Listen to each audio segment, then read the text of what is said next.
It doesn't have to move mountains. It doesn't have to. It's really just you taking the first, smallest, easiest action towards your vision.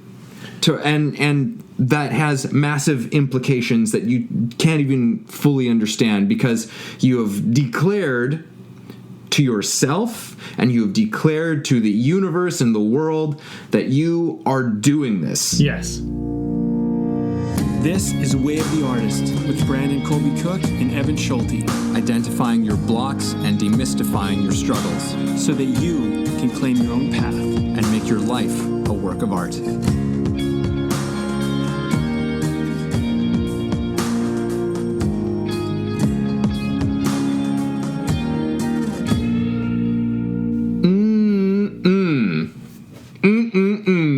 Here we are, everybody.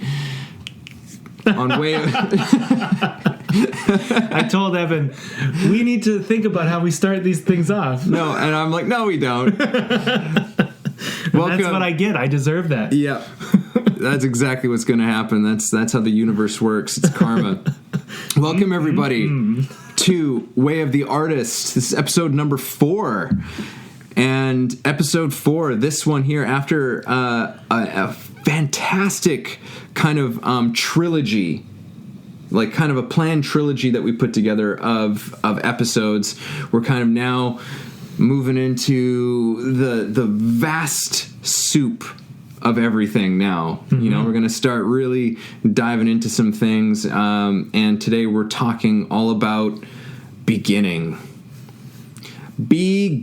or the law of beginning, which we've kind of touched upon in one of our previous ones, but now we're really going to kind of get our hands dirty. Yeah, and so just so you know, we're not a bunch of pretentious assholes. Or maybe we are. Maybe we are. But the whole thing about the laws, we're going to give you guys these laws of the creative path, the creative journey, you know, the creative way. Are things that are these little wisdoms that have kind of come up through the many podcasts we did before this podcast. Mm-hmm. And talking to lots of different artists and creative types and these things that kept on cropping up. Yeah. Yeah. And we kind of, we were thinking, should we call them laws? Should we call them principles? You know, should we call them something else? We were like, well, let's just call them, they're kind of like these laws. They're kind of these things that, you know, they're like the laws of nature. You just kind of, they just happen to be everywhere. And it's not like any of us made them up. It's just like, you got to begin somewhere. You just have to. It's how it goes. It's just one of those things, like, you can't get around it. And these are laws as in like laws of nature in a way. Laws of creative nature. Yes. I guess we could That's a good way to put it. Yeah. That you know, and I think the other thing I want to say too is on this law of beginning, which is kind of nice because it is kind of the first law we're presenting, the beginning one. It seemed appropriate. You know, everything is still, though, in the middle of something, ironically. Yes. And I think that's an important thing to keep in mind as we move forward, is that our experience of a new beginning is where this law kind of comes in. It's like when you begin, and I think the beginning has a lot to do with kind of like change. You know, it's like when you've been kind of going along a certain way and then you begin something new, it's like this little detour, this little kind of turn in the road. Yeah. This, you know, maybe if you want to take a road trip, you know, analogy, you're driving down the highway and you see this beautiful kind of way you could go, or you need to take a detour to get where you want to go, and you go down this other way and you try this thing out and you explore this thing that you maybe haven't seen before. And the law of beginning really kind of begins in this new adventure that you're about to go on, something that maybe wasn't as predictable as you might have thought. Sometimes it is a little predictable, but it's new and it's a bit of an adventure, and that's what kind of makes it exciting. Mm-hmm. And we resist sometimes, I think, the law of beginning because we're scared of the unknown, and we're scared of like, well, I don't want to fail, blah, blah, blah, all this other stuff. We're going to get into it. Beginning is, I think you said this in like the first episode that we recorded. I thought it was really pretty spot on. You had said beginning is both the easiest and most difficult thing to do. And I'm just going to quickly kind of define this a little bit. We kind of jot some of this stuff out here every now and then about some of these laws. So The law of beginning, let me just read this out to you. In order for us to realize or create anything, it is imperative that we begin. All caps on that one, on the begin. Mm-hmm. Nice. All of the thinking and pondering in the world is no substitute for getting started in a real way. The law of beginning says, don't get stuck too long in trying to figure everything out, because you never will. So that's just that's just like, now obviously we're going to dive into this, we're going to explore this even more, but that's just kind of to give us kind of a base point to jump off from here. And there's a lot to unpack with that. Yes. Yeah.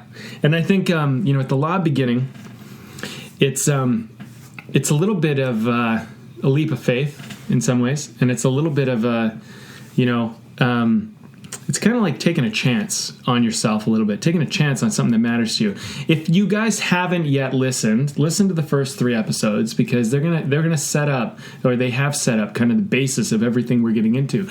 But in the first one of the 3, we talked about finding your path, and in some ways, finding your path and embracing your path and all of that is kind of where the beginning starts. It's kind of like, once you actually go, okay, well, I'm going to go and start going down this way, beginning is present. And I think the thing is I always like to lock a beginning in. And I think with beginning, beginning kind of becomes real the moment you take action. And action comes from kind of a decision. And so I think whenever you make a decision, you also want to, take an action with that decision. You know what I mean? I think that's... Yeah, and those are a couple of things, like, and there are lots of different people, and we were talking about this earlier today. It's like, we're just sort of like... we just are sort of communicators of this stuff. We didn't invent these things, and there's lots of other people who are communicating similar stuff to us. We just kind of have our way of doing it.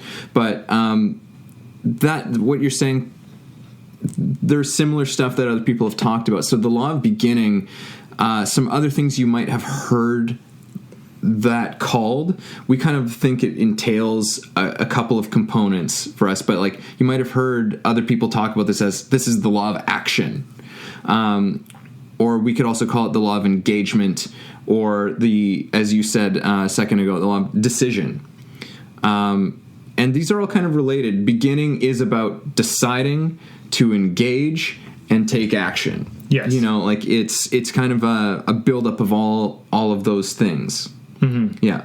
The other thing I want to say too is, I feel like we're doing a lot of setup, but I feel this is important, to filter this through the rest of the conversation. Something I usually point out to people when I'm working with them on a coaching thing or something like that is I always try to remind people that, like, this first step that you take is usually the loneliest step you'll take as well. It's the hardest and the easiest, and sometimes the loneliest. And the reason why it's the hardest is because you're usually in an inertia of going down a certain way. You have a certain momentum, a certain path, a certain comfortability.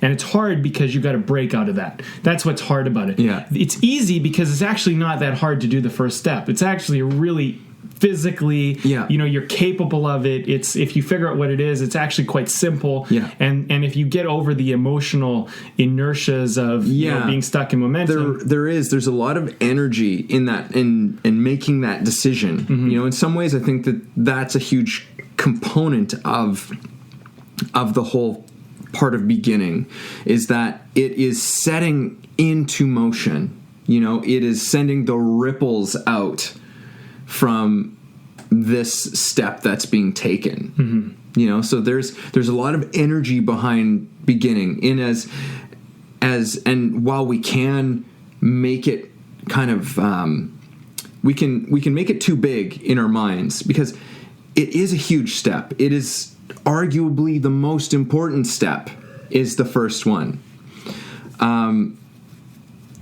But we can put different kinds of importance on it that are not actually so important. It's important in the sense that we have made the choice, that we have really fully committed to doing something.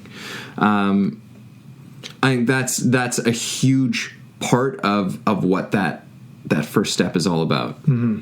And it doesn't have to be precious either. I mean, I think the first step could be, it can be simple. It's simply, and we're going to get into this, the law of simplicity and the law of vision and how they relate to this. We'll get into that later, in other podcast episodes. But it is simple. If you know where you're going, take a step towards that direction. A simple, easy thing that you need to do right now, and that will get you at least started going and looking down that path a little bit.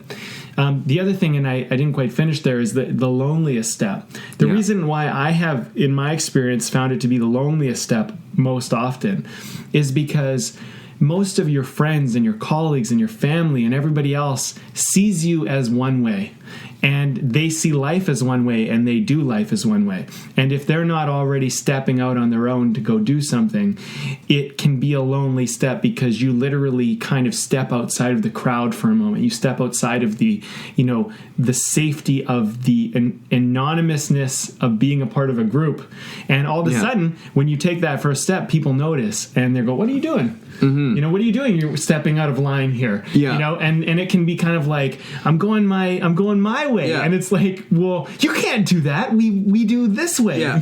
But I mean, even then, it's like there are other people they're still only seeing you after you've taken a couple of steps. They're like, "You're doing what?" Yeah. Because usually that decision to go out and step out and create something, to go out and do this thing that's in you, this music, this play, this whatever the hell it is, this film, it's something that starts with you, and your decision to do it probably began with you on your own to some degree. There are a few occasions where we've had moments in our life where we're just like connected with a group of people and are like, "Are we gonna all do this?" And everyone's like, "Yeah, let's all do this." And even then, that a lot of times that just all falls apart. I'm sure you can relate to those scenarios, where everyone's excited about it in the 1 second, then the next day everyone's like, "Oh, yeah, well." But normally it's like, and normally these things, they begin with just us. And that was what came to my mind when you said it's the loneliest step. Yeah. In a way, but it's also that's what also makes it one of the most empowering steps to do. There's nobody clapping and applauding you for being like, "Yeah, way to go!"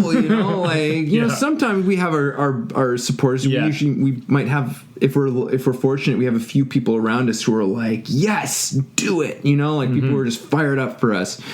But the accolades and the applauding, that all comes at the end. But that is only like important because of that first lonely step, like that first one. It's like when you're at that point where people are just like, "Wow, you did this thing." Like that's really only important because you can remember back to that moment where you were in your bedroom or you were crying on the street one night. Just like walking out and just being like, "I'm doing this. I don't care. Yeah. I don't care. I'm doing this. And that's like, it's almost as beautiful. It's an equally as beautiful a moment as when the people are like, "Oh my God, you're a genius." Beginnings are a funny thing too, and I'm sure people can relate to this. Beginnings are either chosen or forced upon you. It's funny because I always have preferred to choose beginnings, but sometimes they have been forced upon me. Yeah. And when they're forced upon me, they're usually not as comfortable. Yeah. And usually when they're forced upon you is like when you get fired from a job, or when things in your life, you just get so fed up with the way things are going, or that relationship ends, or it's just like the way you're doing life is just so friggin' annoying or not complete, and you're like, "Okay, I can't handle any more of this. I'm going to do this thing." And so then you get agitated enough to take that. But I think that you can wait until you get yourself into enough pain, enough agitation to start this law of beginning. But I think it's actually more advantageous and better for your just mental health to actually consciously decide to just start, even though the world or the universe isn't forcing you to. You're going to go do it because you want to. And the reason why I think it's so important is because you're going to express your will in the world. Yeah. And there's something empowering about that. Yeah. And also because, you begin to recognize that this is what's happening. Like for myself, because I would say more often I have been forced into new beginnings than I have chosen them. But the moments that I've chosen them are definitely way better, and but it's learning to recognize these things, right? Yes. The whole old adage of like one door closes, another one opens, right? That's kind of like beginning is very similar in that way. It's like we can look at something being like, what the hell's going on, and just wait for everything to get slammed in our faces, or say like, okay, I guess I'm going in a different direction now, right? We can really get in touch and in tune with ourselves and being like, all right, well, what is this saying? What do I really, when we have the consciousness to ask ourselves some questions and kind of go back to our sense of purpose, our what do we want, and bring that stuff back into the fold and let that direct us and say, oh, okay, well, I guess I'm going to go this way now. And then we choose our beginning, as opposed to waiting a couple of months or years or decades for things to get so painful that we finally make that new beginning. So it's to me, it's like beginning is like it's a force. That was another word we used when we were talking about these things, these laws. But it is a force of nature that like we can really work with. I think the other thing too is like, as human beings, we have a very special power in the world. We have the ability to be conscious, to be creative, to use our minds in a way that is, and not all of us have necessarily recognized how powerful this actually is, but we have this ability to vision. We have this ability to imagine, this ability to, take past knowledge and future concepts and put them all together. And so when we make a beginning, we make a movement in the world, and we might not even realize the effects or impacts it has on the world. And I think when it comes to that, just to bring it back to that loneliest step, I don't think you should ever fear loneliness. I think loneliness is a temporary experience. It's something that I've gone through my periods of loneliness. I have embraced a lot of new beginnings. Sometimes you have the supporters and the people encouraging you, but when you're going off and doing something that people don't necessarily know can be done yet, or seems weird or seems odd, it usually is met with a lot of kind of questions and a lot of like worry and fear from people. And sometimes something different can be kind of threatening, and so the thing is that this is one of those moments where you kind of just got to follow your heart. The other thing too is with this whole thing is like, if you got to step out on your own, remember that you stepping out on your own is what separates you from everybody else. It's what gives you a certain sense of identity in the world, because it's, we are social creatures. We actually thrive by working together more than we do alone. But sometimes we actually have to step out alone before we can work together on something. Yeah. And I really wanted to point that out, because the thing is loneliness is temporary. You will eventually bring the people on board with your vision. They will come and they will join you, but you may have to spend some time on your own, going down that road, being kind of crazy enough to go down that road on your own for a little bit. Yeah. And that really, and it builds so much strength in us. It builds our creative power, I think, when we can embrace it as kind of an uncomfortable space as that can be to operate in. They always temper us and make us sharper and make, what I mean? It's in those kind of solitude moments where we're still pushing through with things that we really start to figure out who we are and what we want to do and what we want to create more of. It's an ongoing process, that whole thing. You raise a good point too, because when you're off on your own, you're not being as influenced, if you allow yourself to have that piece of that peace of mind in your own doing, is like you don't necessarily have the influences of your peer group or your parents or, or your teachers or whatever.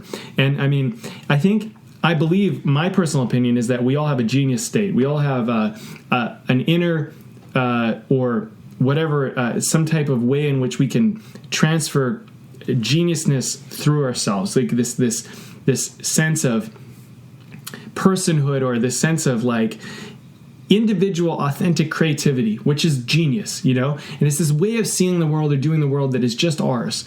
And I don't think we always realize how special that is. I don't think we realize how incredible that is. But until you step out on your own, you might never actually get to know what that is. And because it's yours and yours alone, whatever it is, probably in some ways no one else is really doing it or done it, especially not recently. And so you're going out there on your own, you're bringing something to the surface or something to the light that's you. And I think what's hard about it sometimes is that sometimes you're going to have people actually literally mock you for being like, who do you think you are? Or that idea is stupid or something. But that's where you kind of got to be steadfast and just kind of be like, no, I'm going to go try this out. Maybe it won't work, but there's a saying that I recently heard, and I don't remember what it was exactly, but it was like, there'll always be opinions, but truth is always stands where opinions will fall. You know what I mean? So you got to trust your truth. Don't worry about all the opinions. There will be lots of people that have opinions. If you're being truthful on that beginning step, that's all you really need.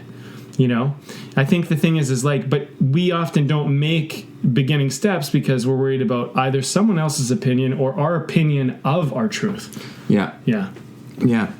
Man, you brought up a lot of stuff in there. It was fantastic. Yeah, there's a lot of stuff in this one. So we wrote down a couple of questions here, as far as like some things that kind of can assist us in this whole thing of beginning.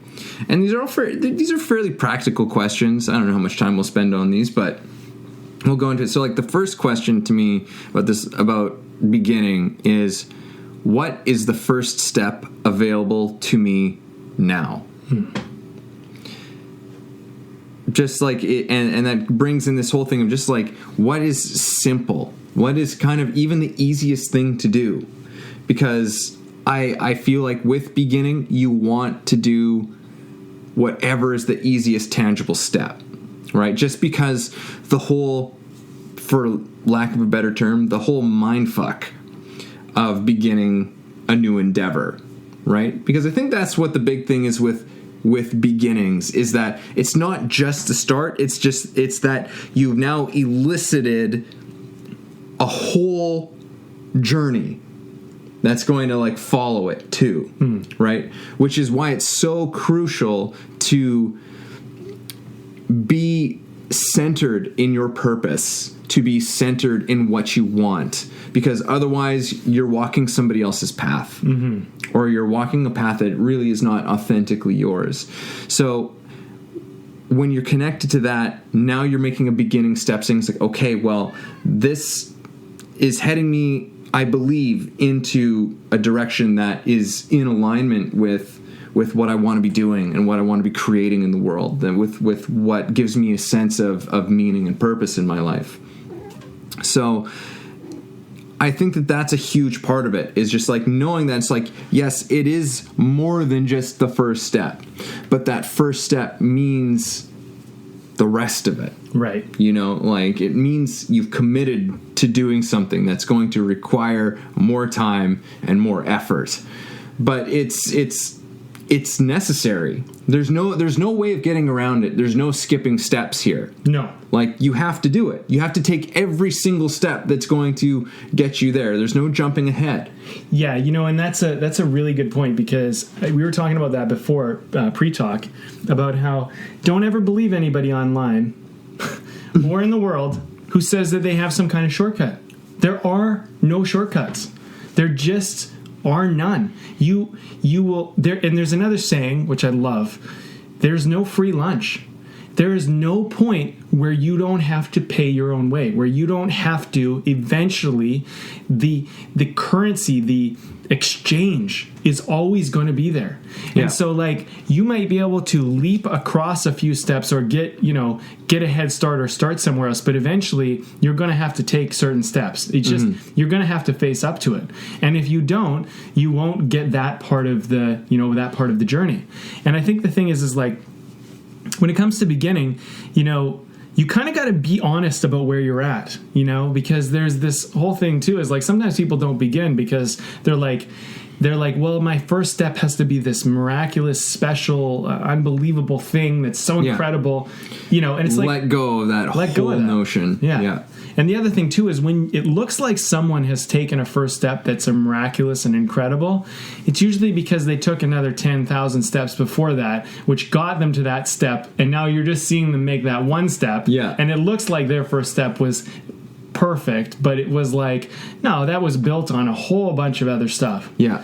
Like it was interesting. Like, so for example, when I was younger, I used to play soccer, right? And so I played for pretty high division teams, and we trained really hard. We trained twice a week. We went and flew across the world to do tournaments and all sorts of stuff. And, our coaches were merciless, with training us. So we were super fit. We were very well trained, and we won provincial cup. We were like great, right? And then, later after that team, I became the captain of my next team because they trained me so well that I was able to captain the next team I was on, because that's how good we were. We were the pinnacle of the league, right? But when I got into hockey, which I didn't really get into hockey until after soccer, I started hockey and I was quite good at hockey, like quite good at ice hockey. But the thing is that you have to factor in the fact that how trained I was as a soccer player. It's not like, sure, soccer, hockey are different, but the thing is like all the fitness we had, all the discipline we had, the ability to, go head to head with a defender as a forward, the ability to understand angles on a goalkeeper and things like that. These are the all technical things, right. but I'm sure to a large degree as well, like the other more fundamental things like working in a team. Sure. Working as a team, how you fit in and playing your position. Like there's just like even bigger things like that you're just like life lessons. People talk about that all the time. Like sports teach amazing life lessons. Right. Anyhow, and continue. Well, and so my point was that I started hockey in and I grew quite quickly at my development skills in it, mostly because I already had a lot of sports training to call from. I already had worked with high division coaches. Yeah. So you could coach me on anything really. I knew how to work with a high division coach. Of course, like when I started ice hockey, I was not really that great at stopping. There's certain technical things about, just being on the ice that I wasn't good at. But, those were little things that I could learn. We already worked on little details in soccer. So, how to do a slide tackle properly and not even hit the guy, but totally steal the ball from him. There's things like that I could take into these checks with people, where I could go into a check and without even being too concerned about hitting the person, I could come in and take the puck by turning my body and figuring out how to cut an angle. You know what I mean? Anyway, long story short, I had a friend, him and his dad, they got me into hockey, right? And my friend was a high division hockey player. And so when I started, I was kind of this noob I wasn't, that great necessarily in the beginning, but my improvement was like skyrocketing. And my friend was getting super jealous, and he was like, I've trained so hard at hockey and you just come in and you're like, playing on these teams like, and it was like, at the time I was younger, so I didn't really wasn't able to articulate this back to him, but I thought much about that. And I was like, well, it was like, he was upset because he felt I was growing faster than he was, even though we were training the same. Yeah. But it was like, first of all, I was learning more than he was because it was new to me. Secondly, I was calling on a secondary sport and other sports that I had done to bring into it. So my point is that in the law of beginning, you might begin something, but it might not necessarily be your first step entirely. You know what I mean? Because you're calling on other mediums. So like, you know, you see these actors who are 30-something years old, 40-something years old, 80 years old, I've seen people, and all of a sudden they're just so great. And you're like, they had all this life to call on too. So their first acting class is not the same as the 12-year-old's first acting class or the 18-year-old's first acting class. Yes. Because they might have some life or some experience to call on. And so that's why when in the law of beginning, you got to be very careful not to compare yourself to others. Is my point. You bring up a thing, and I think this is actually another one of our laws that we have that comes to mind here from your story, which is humility. Oh yeah. You know, I'm sure a big part of the reason I'm now here on just pure conjecture on my part here, but you know, your friend's getting so upset because you're developing so quickly, and I go, it's like, well, it's probably because you also had a fair dose of humility. That's true. You're coming into it being like, yeah, you've got your side, but you're not directly necessarily being like, oh yeah, this is exactly the same thing, you know, like, yeah, you can translate, but for the most part, you're to a large degree, you're like, okay, like I am an open sponge. I am open to learning everything that you have to teach me, right? You know, that's a huge part of it, and this has terrific implications as far as what we're talking about here with beginning, and how humility is such a big, taking that humble first step of being like, okay, you know, maybe you have that feeling of, well, who am I? Yeah, who am I to do this? Who am I to do this? But you know what? Like, you can take that, you know, that can be a thing that we use to hold us back. We can take it and transmute it into actually a very powerful force in that beginning step of being like, well, who am I? Well, I'm going to take this first step. Yeah. Right? It's like, who am I? Well, you're a person taking the first step. Yeah. And that's good enough for now. Right? Taking that first step. And from that place, we can become so much more open to receive and to see the things that are being offered to us, you know, as we're moving along, right? Then if we're really rigid and being like, okay, I'm going to do this, put my head down, I know how to do this, blah, blah, blah, blah, you know, often that's a good way to get, you know, kind of slapped around a little bit, you know, is thinking that we know. And beginning has I'm realizing a huge part of it is kind of that, like, I don't know, you know, and we actually guess we did talk about that a little bit in the first one about the unknown. Yes, you know, beginning unknown has a big part in all of this as well. I think we're going to start seeing that a lot of these laws have these wonderful, interesting relationships to each other, because we're going to get into the law of the unknown in a future episode, and we're going to get into the law of humility. And but they'll all be kind of mentioned with all these other ones too, because they're And it's neat that you brought the parallel in, because that really was what it was like for me. Because the other thing for me is, because I was so new when I started hockey, I didn't necessarily need to be good.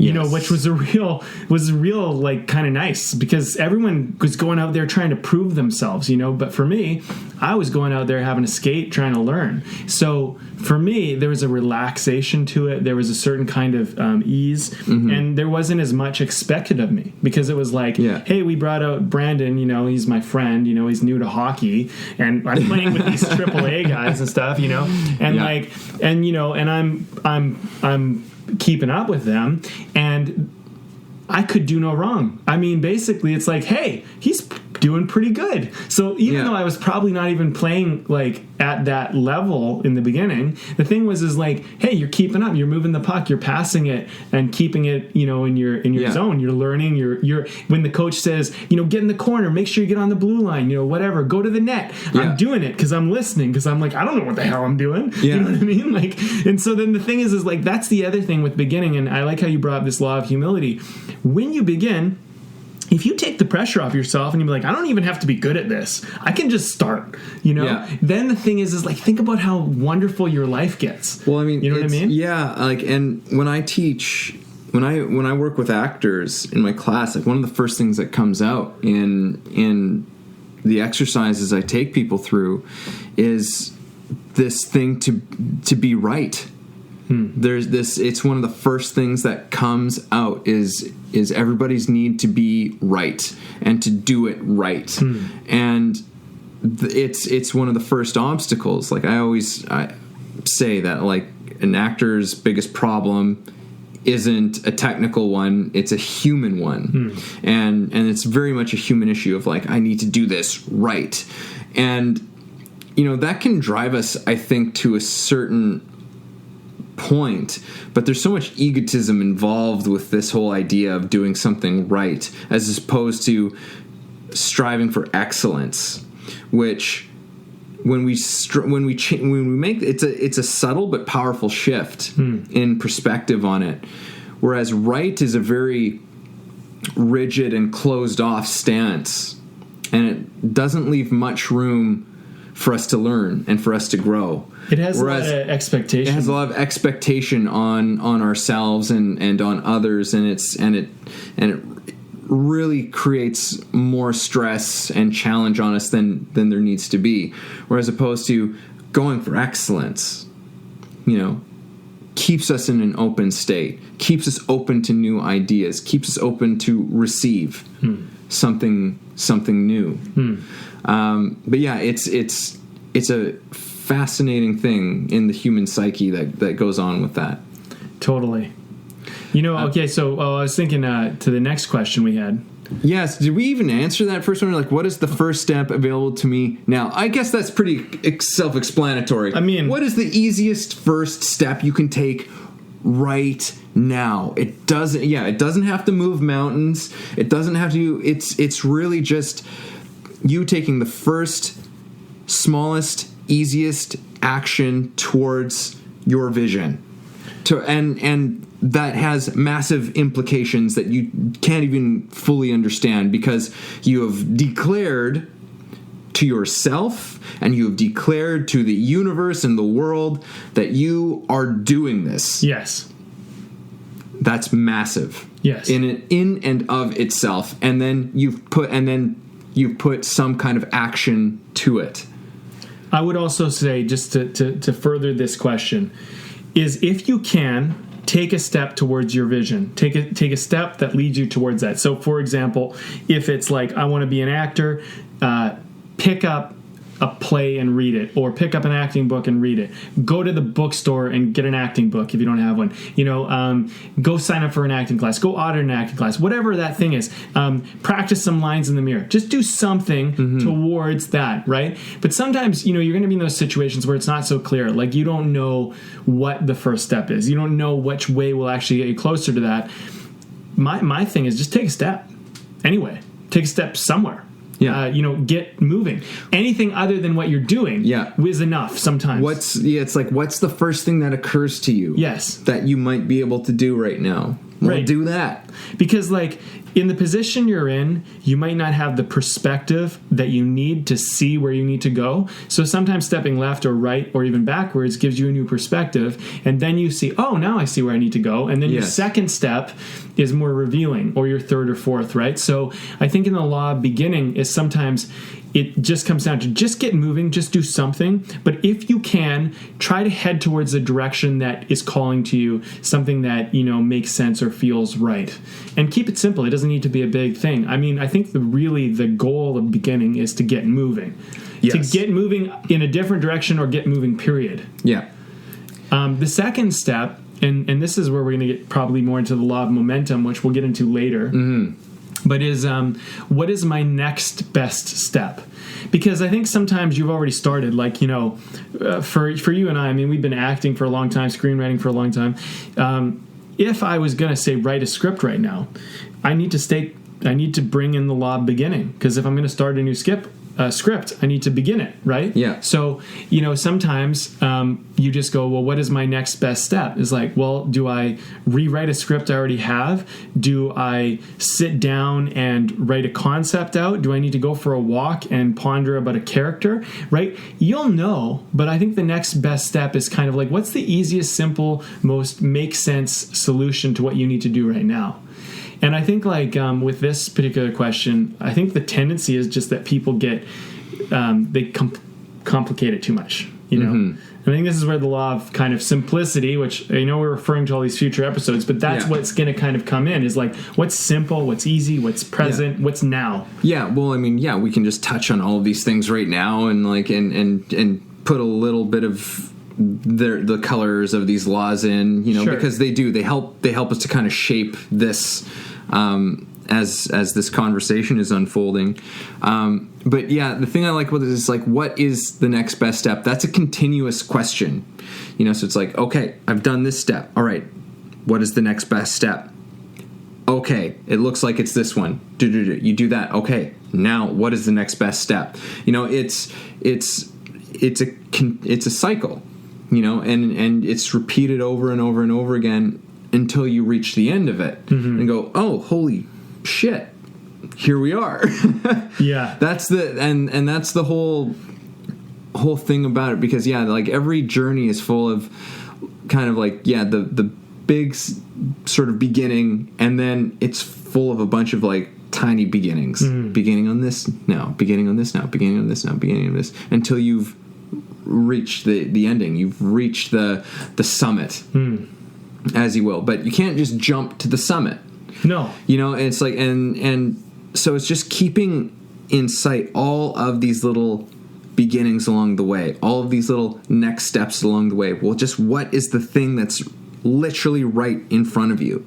Because the big picture can get so overwhelming when, like, the big picture is amazing from the conceptual stage. That's such a huge part of it, to see this thing that stirs you and that you want to create. And then when it comes to putting it to reality, you kind of have to take your eye off of that for a second. You know, like you keep it in that ideal realm, you know, of that beautiful vision.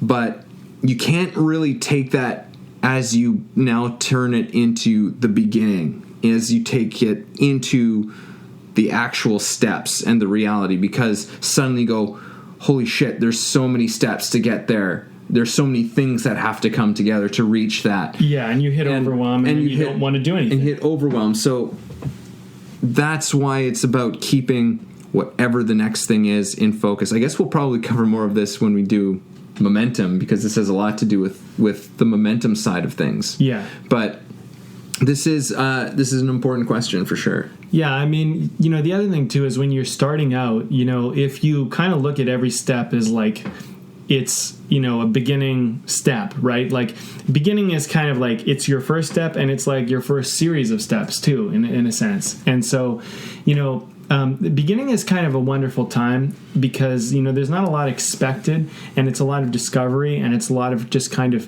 finding stuff. And so I think really with this law, to really get the most out of it, is for you to just simply go, I'm going to enjoy exploring. I'm going to enjoy venturing out a little. Think about it this way. It's like you walk out of your house and you go, I'm going to walk down this road a little ways, and then I'm going to see what stores and what houses and what people are over here. And then you go, you know what, I'm going to turn left and I'm going to walk down this road a little ways. But the thing is like, you walk a few blocks, you're not that far from home. You can always go back. In the beginning of whatever you're about to do, you could always go back. But what you probably find is that you get a few blocks away and you're going to discover something cool somewhere. And then you're going to be like, I don't want to go back home yet.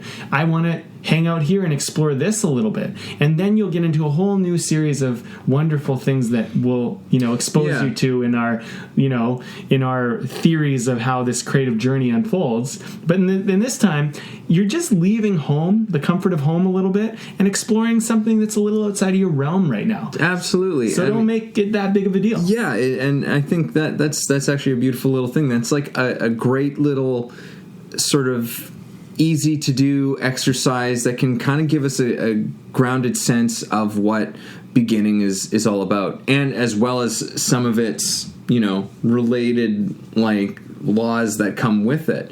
You know, just walking down a street in your neighborhood that you haven't walked down before, you know, that kind of embodies a little bit of what beginning's about. It seems kind of trivial, it seems kind of too simple, but there's all of these amazing things that can be discovered that way. There's something that you haven't seen before. As mundane as it might seem. Maybe it's super mundane. You're like, oh, okay, well, that was just whatever. Well, then it was just whatever. Right? Now you go down a new street. Now you go down a new path. Now it's not unknown anymore. And in some ways, when you discover that it's just kind of like a mundane thing, that's almost a victory. Because then you can at least go, oh, man, I got so worked up over all of that. And it was fine. Yeah. But more often than not, I find it's like there's something interesting to see. There's something interesting to at least, like you said, explore. Exploration is a huge, huge, huge part of creativity. Yeah. And I think like part of the journey that you're on, I think when we take on a journey, and, this is the artist's, way of the artist, right?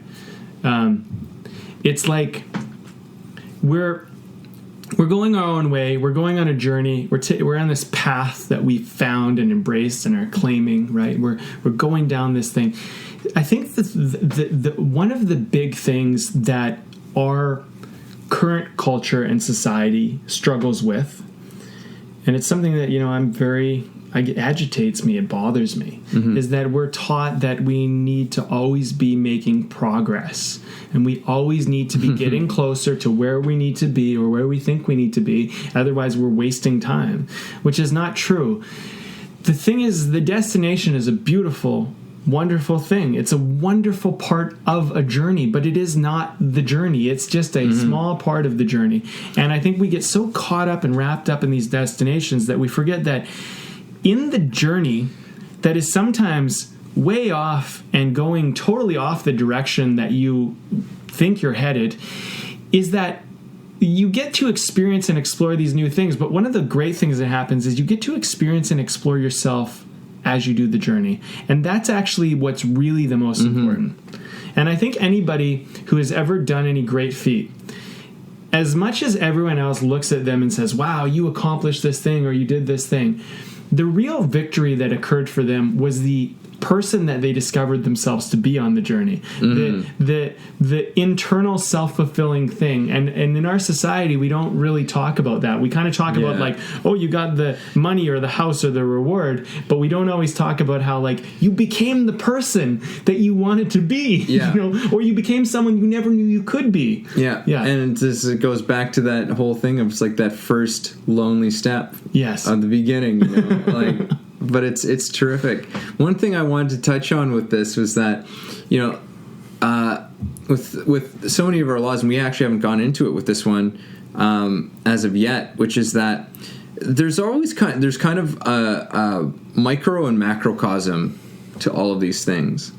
So, beginning to put this into perspective from what we're talking about, to a large degree, we've been talking very much on kind of like a macrocosm kind of level of this. What do you mean? Which is that we're talking about beginning as far as like taking a step out as like, all right, you've made a big life decision to like be an artist. That's kind of like the underlying permeating thing in this, or you've decided to make a radical shift in the way you're doing something. But this also has implications as far as for our work as well as artists, because with we have touched on it a little bit, but for every new thing, every script that we choose to write, every film that we decide to do, every album that we decide to record, it's that law is being enacted as well. There's many beginnings. There's many beginnings. The middle. So it's like there's like the things that we say, okay, there's the big sort of personal things that we go through, personal transformations that have very wide implications for our life that require these beginnings and these steps into beginnings, which kind of makes us feel like we're amateurs all over again, which is a terrific thing, to feel like a beginner all over again. And it's a necessary part, I think, of our human development. But there's also the beginnings that we take as, a practiced professional as well. It's like, okay, you've written a few scripts, it's like, but now then this next one's a new beast. Yes. This next one is territory you haven't covered yet. Yes. This next one has its own discoveries, its own streets that you have been unexplored for you to walk down. Yes. So there's these big processes, and then there's these small processes, that are smaller processes, and they meet up, they align in ways. Normally we'll notice that I noticed that the different times in my life where I've been at in my life, the things that when I've created them genuinely out of some kind of a deep need or a deep desire to express something, some story, some, to communicate some type of thing, it had reaches into my life that I didn't even fully grasp until way later. Oftentimes, sometimes I'm aware of some of it, but oftentimes it's like way later I was like, wow, that was such an expression of where I was at that time. And it's I mean, I don't really have like a point to make out of this other than just making an observation, a personal experience and observation that our lives and what we create are just they're so linked to each other, and the beginnings that we have in our lives affect the beginnings that we have in our work. Like they shift with each other. I like what you pointed out about the macro micro part of it is like, I shared this story I think earlier, but like, when I was younger, I was going down the road. I was studying to be an architect, and I was in this advanced program, and then I switched. One summer, I made a film, and I decided I'm going to be a filmmaker. And that was like a change in the trajectory of my life in a certain way. At least it felt like a major shift. And so I begin and I go down the road of being a filmmaker. And then, I make my first film, I make my second, my third. But every film I make is a new beginning within the path of being a filmmaker. And I think this law of beginning, I think sometimes we think of it, as you pointed out, as these major life points, but the law of beginning is happening all the time. It's happening every morning when you wake up, as much as it's happening at these pinnacle times when you're like, should I go to university or should I go travel the world? And you embark on a journey all the time. And I think this law that we've been talking about is something that people can take with them every day if they want, and just be like, I always begin my day by getting up, having a shower, having my coffee, blah, blah, blah, whatever, What if I began my day this way? What if I begin my day by waking up an hour earlier, going for a walk, and then, maybe I go and get a coffee over here, or maybe instead of a coffee today, I do this thing that's different or whatever. And the thing is you break the matrix of the world you created inside of yourself.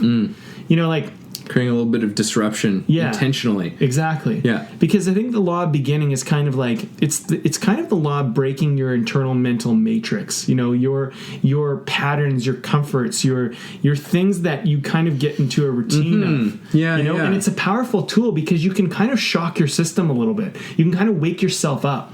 That's what I really like about your education model with teaching, but the whole using Meisner, it's like it wakes you up. You kind of go, oh yeah, like I'm present right now. Oh yeah, like this is happening right now. And I think sometimes the law of beginning is kind of like when you do Meisner, and when I've done Meisner, my experience is this. Beginning. It's just like now. Everything is new all the time. It's always new. And there's something about the law of beginning, which is kind of the law of presence, the law of being here now and going, I could do anything right now. And I think the thing is like sometimes we get caught in routines and we're kind of asleep just going through our routine. I mean, I've done this before. I've literally been driving And I'm driving down the wrong road, listening to a song, and all of a sudden I go, oh, wow, I drove the wrong way because I was in the routine of driving to a certain place. Like, I drove to someone's, like, old house, and they're like, no, I moved. And I was like, oh, man, I drove all the way over here because I remember, like, I was on autopilot. Yeah. I wasn't present. I was on autopilot driving to their old house, not really thinking about how they lived, how they had moved. And I think, like, this is kind of, the law of beginning is kind of going, like, let's look at what we could do at any moment right now. You could begin right now at the end of this podcast, in this very moment of the podcast. You know, the law of beginning is just this superpower that we all have, and we can just enact it at any time. And sometimes it's a major life change, like you said, in a macro way. Yeah. We make a major decision, or sometimes it's this micro decision. You know, it's like, I'm just going to do something a little bit differently than I normally do it, just to try and get myself, you know, going down a little bit of a different road, getting a new perspective. Yeah. Yeah. And eventually that leads us to the next macro. Right. You know, we macro, and then we micro, and then we macro, and then we micro. Yeah, until and I think what happens is you do this macro change in your life, this major change, and then that normalizes. And then you need to do some type of other change. Otherwise, your life gets too repetitive, too boring, too routine, right? And that's our thing. That's our evolution. You know, that's what makes things exciting. Right. And I think as an artist, you know, and being an artist isn't like a profession as much as it is honoring your true self, like kind of going down your own path, is about embracing change and embracing a self-imposed willed direction. You know, because we talked about earlier how sometimes you get forced beginnings. Yeah. But if you're conscious about, like, I'm going to make a change here. I'm going to consciously, mindfully, willfully make a change. That's you're going to start to see your little superpower in play. And I think it's really great because you could be going down a road, you know, you're starting to feel down, you're starting to feel depressed or something's going on, and you go, you know what? I'm going to begin again.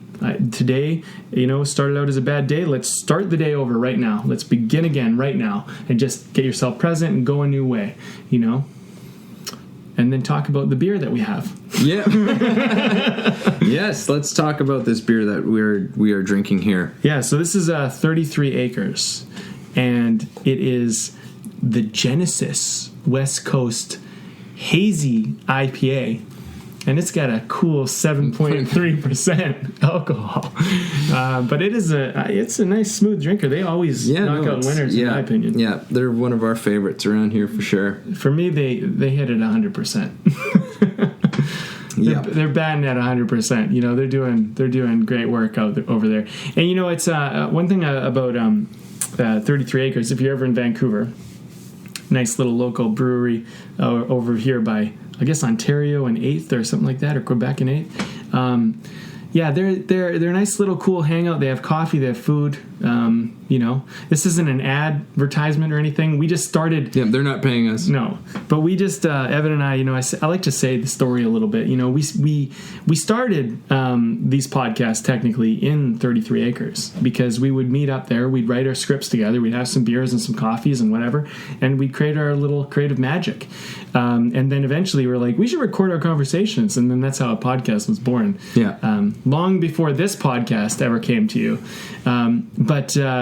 So the beer has been a tradition. We keep going, and it spurs on some great conversations. Yeah, there's nothing like a great conversation over some delicious suds, as I like to say. Exactly. Well, what are your final thoughts on this baby? You know, I guess as far as like last words, the kind of final message I want to leave with this one is just, you know, beginning. I was about to quote Nike here for a second. It was like just a thing of like just do it. You know, like let's remove the whole sense of like, you know, weird machismo and, you know, like hard edge and all that to it. But there is a sentiment to it that's like, yes, like just do it. Just begin. I don't like it doesn't matter how you begin. It's what's the easiest thing to you right now. Start. Make that decision. That's almost like that's the most important part of the beginning part.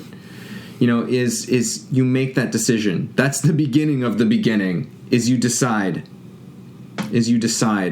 that you're going to engage and take action on it. And whatever step is available to you, and whatever is available to you now. I don't care if that just means, if you've got a book, I don't care if that's just the title. You put the title at the top of a page, and that's it. Mm-hmm. For today. That's beginning. You've chosen to begin this thing. Mm-hmm. That's like just and I want to just impart this aspect of this whole thing. If you're sitting here and you're still listening to us, thank you. And you're going, oh my God, like they're telling me just to begin, and I've had this idea, and I'm still feeling freaked out about this. I just want to say, it's like, look, you are safe. You are safe to do this. You are safe to make this decision. You are safe to pursue this. You are. And just one final thought on this is, what is preventing you from not taking this step? Because if this is something if this is in your heart, if this is in your soul, if this is something that you want to do, then what are you waiting for? There's nothing more important. There is nothing more important to you. I'm telling you, if you don't know that yet for yourself, I am telling you right now, there is nothing more important for you than doing this thing. So just begin in the simplest little way that you can, and you're 100% further than you were just moments ago. That's it. That's a very inspiring way to end. I don't even know what to say, but I agree with you. I'm sorry, Brandon. I was too good. I was too darn good, sir. But Evan's right, guys. Follow that thing in your heart. I mean, you can't lose. I think the thing is like, you are 100% ahead because there is no losing. And I think the thing is like, I can say this because I think you really summed the law of beginning up. Just do it. You're okay. It's your heart. It means more than whatever the other thing that is holding you back from it. This fear, this doubt, this whatever. What are you listening to? Yeah. Listen to your heart. You don't need to listen to your ego or, any of these things. You don't need to listen to anybody else. And I guess there's no way for me to really sum up what you said any further than what you said, but I can leave my own little personal imparted wisdom on this particular law, which is that it always pissed me off when people told me I couldn't do something.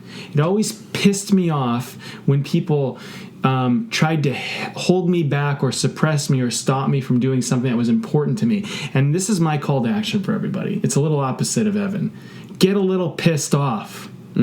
Get a little pissed off that the world doesn't, that anybody ever mocks you or knocks you or bullies you or pushes you down or says you can't do that.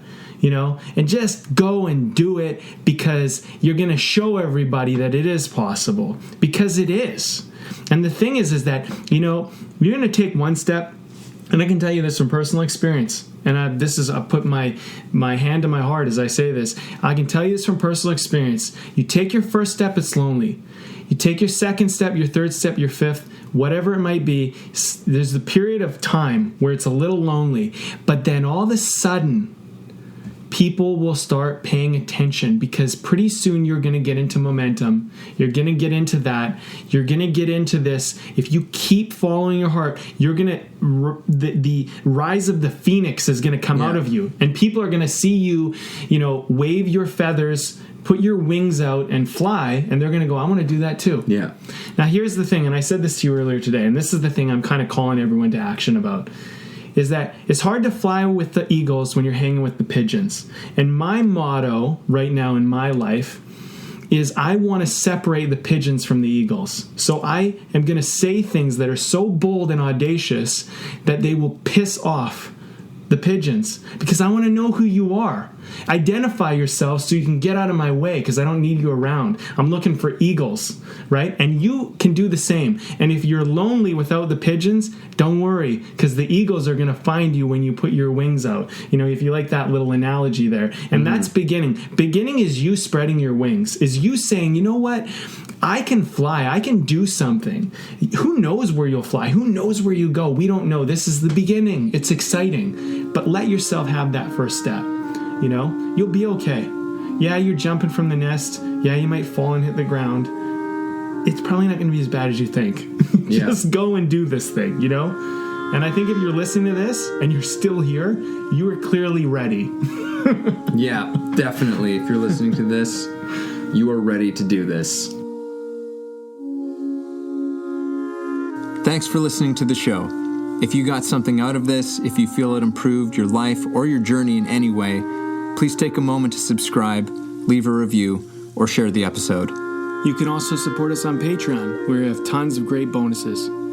You are the ones that make the show possible and help us to thrive. Thank you for joining us.